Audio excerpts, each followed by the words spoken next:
আল্লাহর ওলির মাজারের দিকে, আল্লাহর ওলিদের দিকে যারা আঙ্গুল উঠিয়েছে, আল্লাহ কয় মান আদালি ওয়ালিয়ান ফাকাদ আযানতুহু বিল হারব। হাদিসে কুদসির কথা, বুখারী শরীফের প্রথম খণ্ডের হাদিস। ওরে বন্ধু আমার, আল্লাহ বলেন আমি যুদ্ধ ঘোষণা করি যারা আমার ওলির বিরুদ্ধে দুশমনি করে। খোঁজ নিয়ে দেখেন, খবর নিয়ে দেখেন, যারা শাহপরান মাজারের মধ্যে আক্রমণ করার জন্য যারা অনুমতি দিয়েছিল তাদেরকে বল্লায় কামড়ায়া দুনিয়া থেকে চিরবিদায় করে দিয়েছে।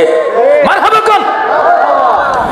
যারা ওলির মাজারে আক্রমণ করার জন্য অনুমতি দিয়েছিল, বল্লাই কয় তুই নবীর দুশমন, ওলির দুশমন, আল্লাহর দুশমন, আমারও দুশমন, বল্লাইও দুশমন চিনে। কথা কয় না, কথা কয় না, চিনে কি চিনে না? চিনে চিনে। শুধু তাই না, তাই না, যারা আল্লাহর ওলির মাজারের ভিতরে আক্রমণ করেছে পুরা শরীরটা পচে গলে শেষ হয়ে গেছে। শুধু তাই না রে বন্ধু আমার, আল্লাহর ওলির মাজারে আক্রমণ করে বাড়িতে ফিরতে পারে নাই, সিএনজির ট্রাকের নিচে পালায়া আল্লাহ রাব্বুল আলামিন সিএনজির ভিতরে থাকা ওলির দুশমনদেরকে গাড়ির চাকার সাথে রাস্তার লগে মিশায়া দিছে।